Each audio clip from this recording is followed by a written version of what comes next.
Iraq is a long way from Ohio, but what happens there matters a great deal here. For the risk that the leaders of a rogue state will use nuclear, chemical, or biological weapons against us or our allies is the greatest security threat we face. And it is a threat against which we must and will stand firm. Or we take some ambiguous third route, which gives him yet more opportunities to develop this program of weapons of mass destruction and continue to press for the release of the sanctions and continue to ignore the solemn commitments that he made. There are such a thing as international outlaws. I'm not sure China is one, but I'm quite sure Iran is. He will rebuild his arsenal of weapons of mass destruction. And someday, some way, I am certain, he will use that arsenal again, as he has 10 times since 1983.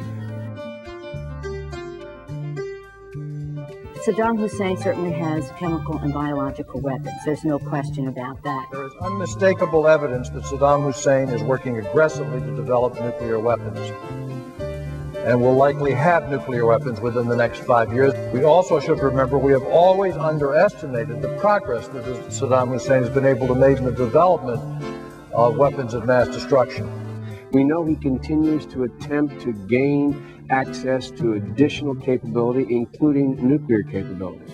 There is a real debate how far off that is, whether it's a matter of years or whether it's a matter of less than that. And so there's much we don't know. Saddam Hussein, in effect, has thumbed his nose at the world community. And I think that the president is approaching this in the right fashion. Do you believe we could have disarmament without regime change? I doubt it. I can support the president. I can support an action against Saddam Hussein because I think it's in the long-term interest of our national security. Serving on the Intelligence Committee and seeing day after day, week after week, briefings on Saddam's weapons of mass destruction and his plans on using those weapons, he cannot be allowed to have nuclear weapons. It's just that simple.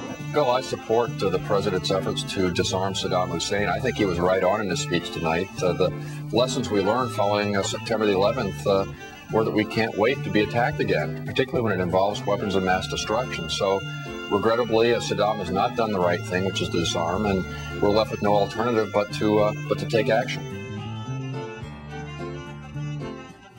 When I made the decision to remove Saddam Hussein from power, Congress approved it with strong bipartisan support. While it's perfectly legitimate to criticize my decision or the conduct of the war, it is deeply irresponsible to rewrite the history of how that war began.